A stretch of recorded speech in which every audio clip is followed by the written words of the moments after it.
SwayamPrabha. Digital India. Educated India.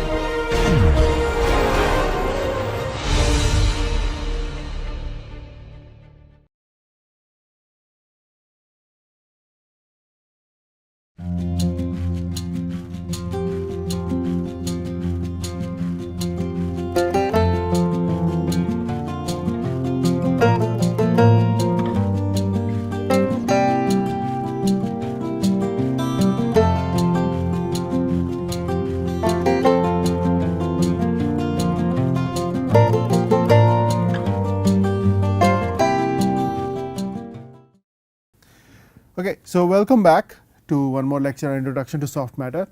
Last time we had started looking at what is called a Maxwell's model, Maxwell's viscoelastic model, and we started deriving some of the simple formulas that are a consequence of the model, right. So, just to refresh our memory, what we will do is, so the Maxwell model is a very simple model where you have a spring and you have a dashpot in series, and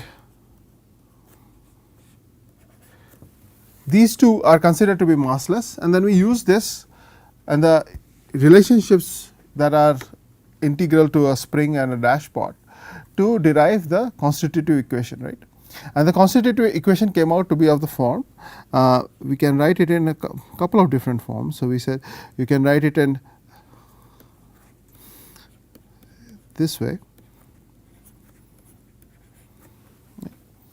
or if you want you can write it as in this other fashion also.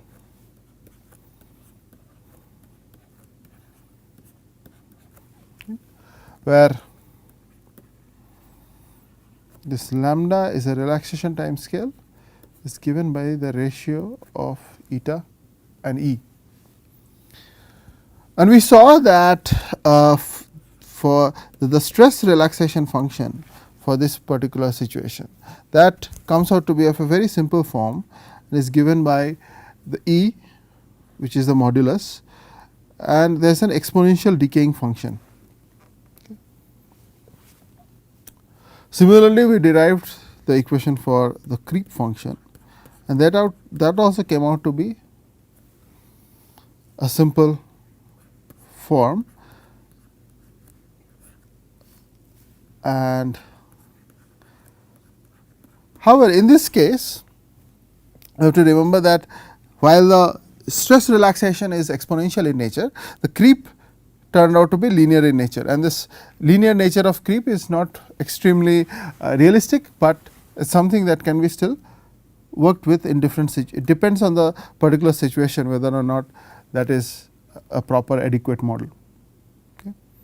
So, the stress response and the strain response, the stress response function and the creep relaxation creep function. Okay. So, the stress relaxation function and the creep function, they are obtained as special cases of an applied strain or an applied stress, right. So, the next question is, once you have gotten these expressions, is what happens if you have an arbitrary stress history or a strain history. So, let us first take a look at what happens if you have, when you have a response for an arbitrary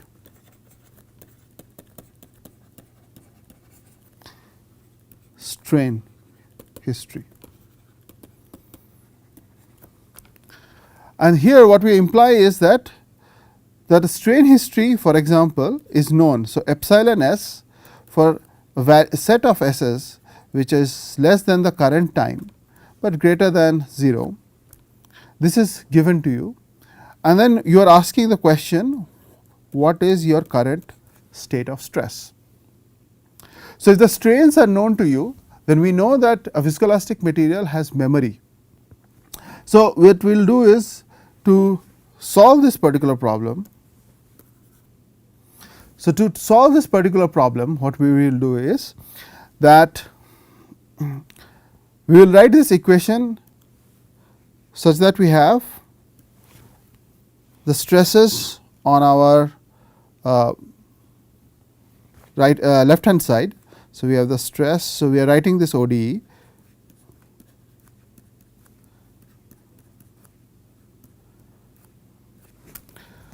So, this is sigma is what you want to figure out, and epsilon is given to you. Right. Now, to solve this equation, you probably have realized that this is a first order linear ordinary differential equation.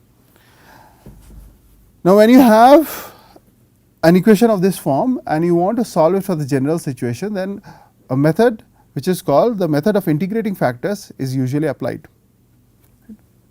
So, just let us do a quick rehash of what the method of integrating factors is. So, let us say there exists a different ODE which is given as dy by dt plus p some function of time multiplied by y, and on the right hand side you have a function of time. This is a linear ordinary differential equation. When qt is equal to 0, then you end up with a homogeneous linear differential equation. If qt is identically equal to 0 always, then you have a homogeneous equation. If you have qt as a non-zero variable, then it is a non-homogeneous equation. Now, to solve this particular case, we introduce another function called vt, and we multiply both sides by vt, and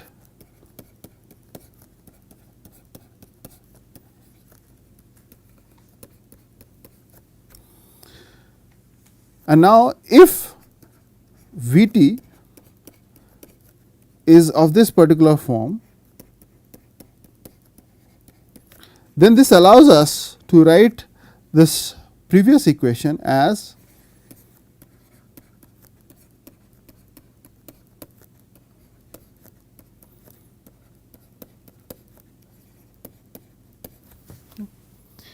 and this final formula you can solve by integrating, right. So, this Vt is called the integrating factor. So, for our case, let us find out what the integrating factor is. So, what is Vt for us? Well, we have integral of, and here you have for y you have sigma. So, you end up with 1 by lambda dt. So, you end up with e to the power t by lambda. So, this is our integrating factor. Now, if you use this and then multiply both sides by the integrating factor, you will end up with a situation where you will have the time derivative of e to the power t by lambda multiplied by your stress, current stress, and on this side you will again have e, you will have the integrating factor, and then you have the derivative of the strain.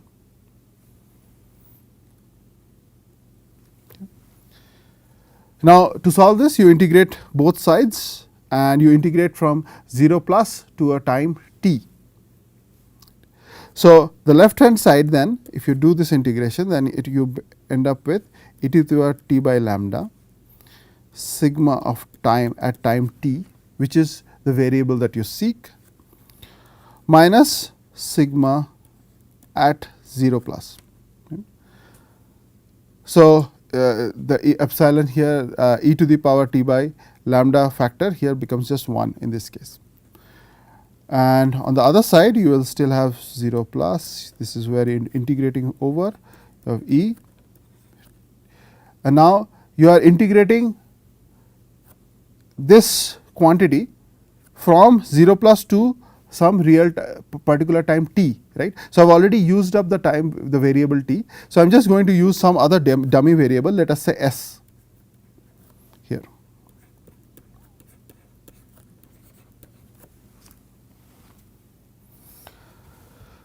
And now, we know that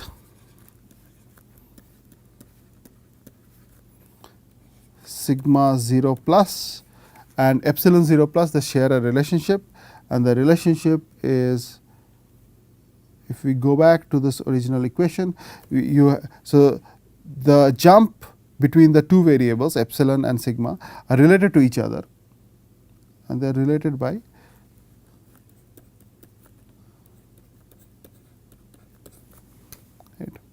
So, if you introduce this back into this previous equation, you will end up with the stress at the current time, and I am only having that on the left hand side. I am going to move this back to the right hand side. So, you will end up with e to the power minus t by lambda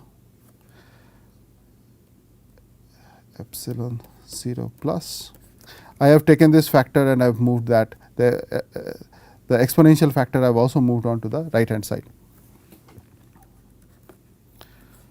You have the integral of the second quantity e to the power minus 1 by lambda t minus s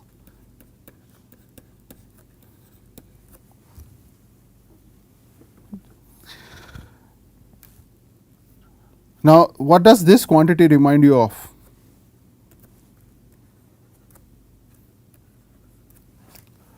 This is your stress relaxation function, right? So, we can just rewrite this previous equation in the form of the stress relaxation function.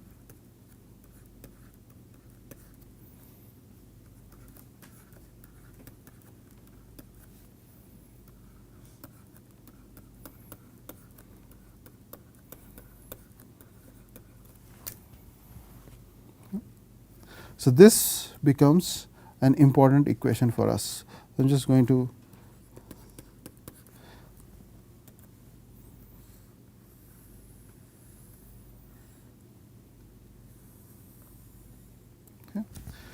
So, we have seen three important equations till now: the stress relaxation function, the creep function, and then we have looked at the stress which comes out as a result of previous provided strain history. Right. This is a very important equation because we will see that this comes up again and again. There is a particular reason why I have put it in the form of the stress relaxation function. Okay. We will get to know that a little bit later why. Okay. So, now that we have looked at the response to an arbitrary strain history, then we should be looking at the response to an arbitrary stress history also. So, let us take that response to an arbitrary stress history. So, here the question is flipped. You have been provided, let us say, the stress as a function of time, and the question you are trying to ask is what is the strain at the current time. That is the question. Right. And as we know, so again, just like the previous case, the entire stress history is going to influence the strain at the current time, and the current time strain should be a functional form that takes into account the entire history of imposed stress on the material, right. So, we will rewrite our equation, but we will flip it a little bit because we want to be sure which is the variable we want. So, since epsilon is the variable I want, I am kept it on the left hand side, and we just rewrite this equation. Now, integrate both sides. If you integrate both sides from 0 plus to the current time t, then you end up with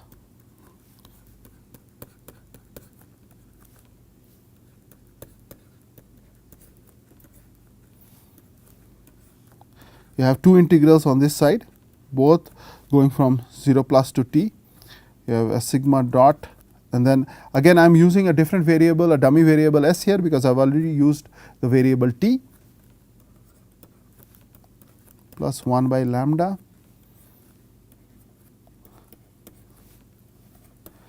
and let me put the limits.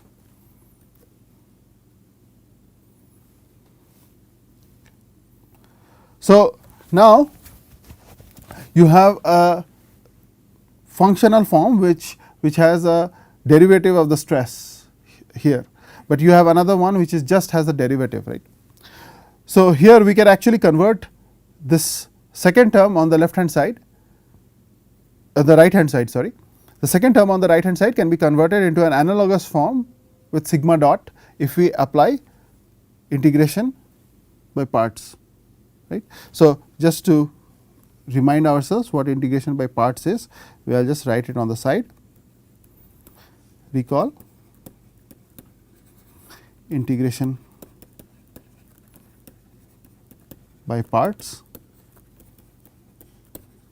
and in this you have an integral u v dt. Let us say if you are computing this, then you can rewrite this as in u into the integral of v dt minus u dot integral of v dt, and there is another dt here, right. So, using this integration by parts, what we have to do is we have to simplify, and I want to get rid of the pure stress term and convert it into a derivative form, and I am going to write this as, see, I can choose this quantity here, and here this is a variable s now, and this variable s, this is being evaluated from 0 to t, and you have minus integral again plus to t s minus t sigma dot. Okay. So, I have just applied the integration by parts here. So, by applying the integration by parts and rearranging the terms, we can rewrite the left hand side as being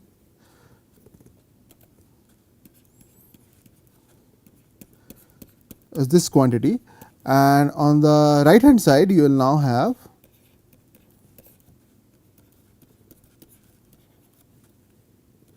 sigma 0 plus, and then you have the quantity under the integration sign, which goes from 0 plus to t, and here you will have sigma dot s, and then in the brackets you will have 1 plus t minus s by lambda ds, and you can see that this quantity right here, this is basically, this can be summed up, and we can write this as 1 plus t by lambda. And then once you bring this E over onto the right hand side, then this equation simplifies further, and this we end up with epsilon t is, this is now the j of t, right, and this multiplied by sigma 0 plus, and now you have the quantity under the integration sign, and you can see that this quantity is the creep compliance written appropriately. So, this against the limits of the integration still remain. The creep compliance now takes on the form t minus s, then you have sigma dot s ds. Okay. So, this is an important equation. So, you can see that things have sort of gotten flipped. So, when you are looking at an arbitrary strain history, then you have here the stress relaxation. So, if you have an arbitrary strain history, then you have the stress relaxation function appearing here, whereas if you have an arbitrary stress history, then you have the creep functional form coming in here. Right. So, with this we have sort of looked at some of the very, very important results for the Maxwell equation or the Maxwell's viscoelastic model. Now, there is another important model in viscoelasticity. So, Maxwell model is one of the simplest possible schemes that you have, but there is another one, and that is called the Kelvin-Voigt model. Okay. So, we will look at now.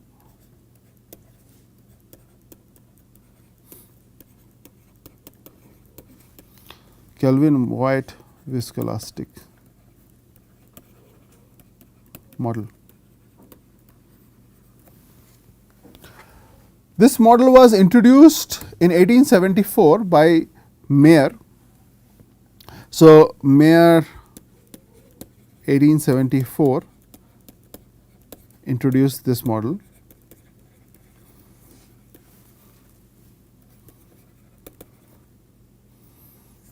introduced a model, which is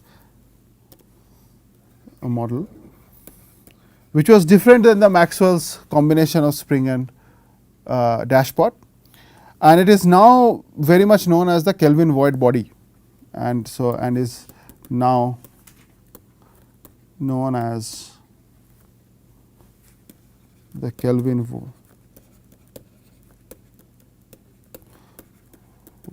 I have not introduced the model, I will introduce that in a second. Body.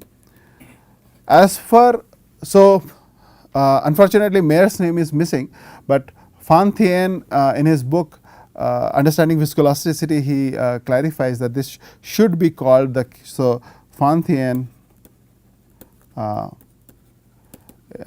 says that this should be called the Kelvin Mayer Voigt model.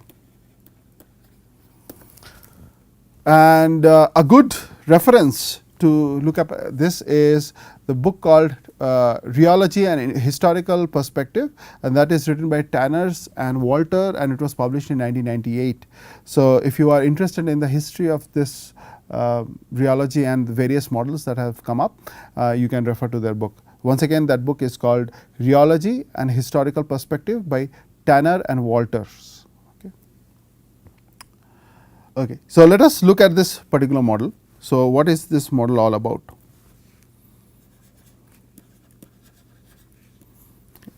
So, this model is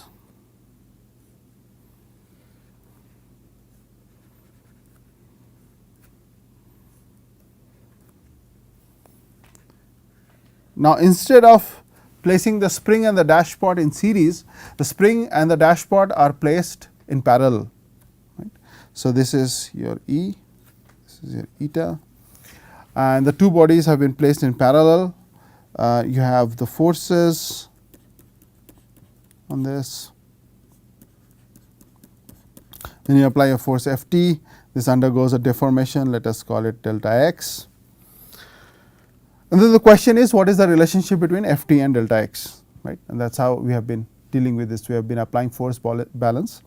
Once again, let us remind ourselves that these two are massless. Okay? So, that is a very important point. So, just we will make a note of it. Note, spring and dashpot are both massless.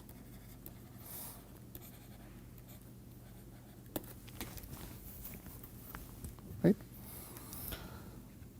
So, individually, I think I need a new space. So, what we are going to do, let us break up this space into two parts. So, you have, let us say, the spring, let us say the force in this is experienced, that the spring is experiencing is Fs, and the deformation it undergoes is delta xs. Similarly, for the dashpot, so let us say we have a force Fd.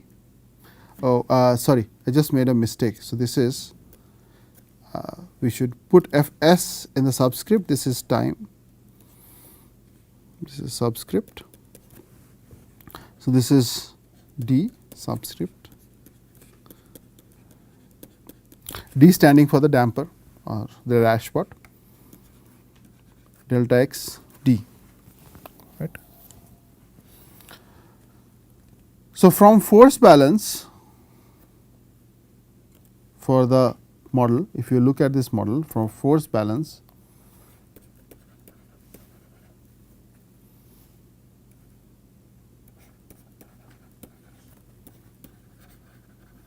we can say that your F of t is equal to spring, force in the spring to the force in the dashpot. From the geometrical constraint,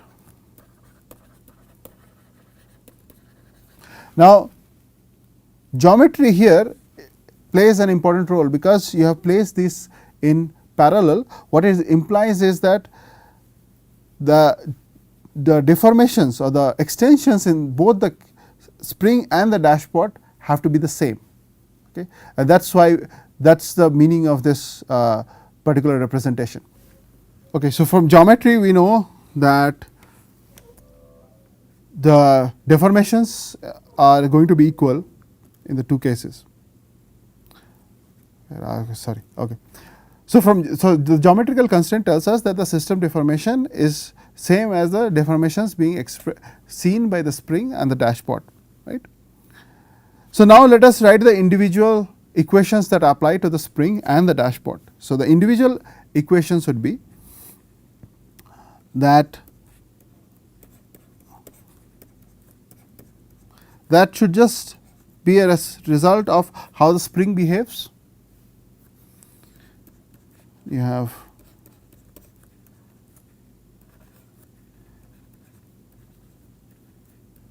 right. So, now if I add these two equations, this equation here right over here, then what we end up having is Fs plus Fd, which is we know from force balance is equal to Ft. So, my addition gives me, and that these two, by the way, these are equivalent to writing it in the form of delta x, which is the what this entire system is seeing. So, I can just write Ft as E times. So, by this process of addition I can write it as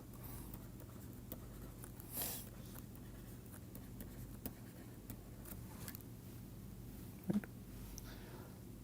So, now we have a relationship what we are seeking initially, a relationship between the force and the system displacement, right. So, this suggests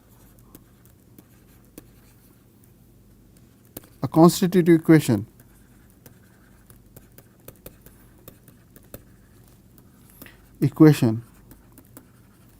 of the form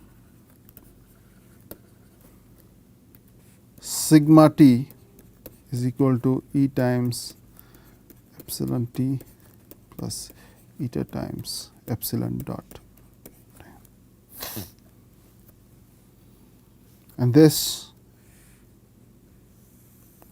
is the governing constitutive relationship for the Kelvin-Voigt model.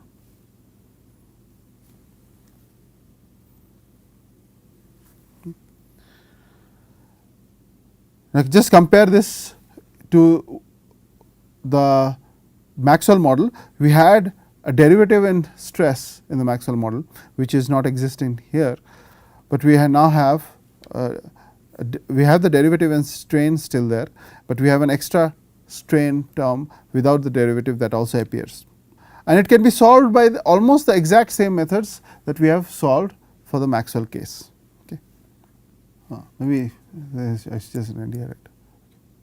Okay. So, we will end here for today's class, and then we will discuss the solutions to this ordinary differential equation in the next class.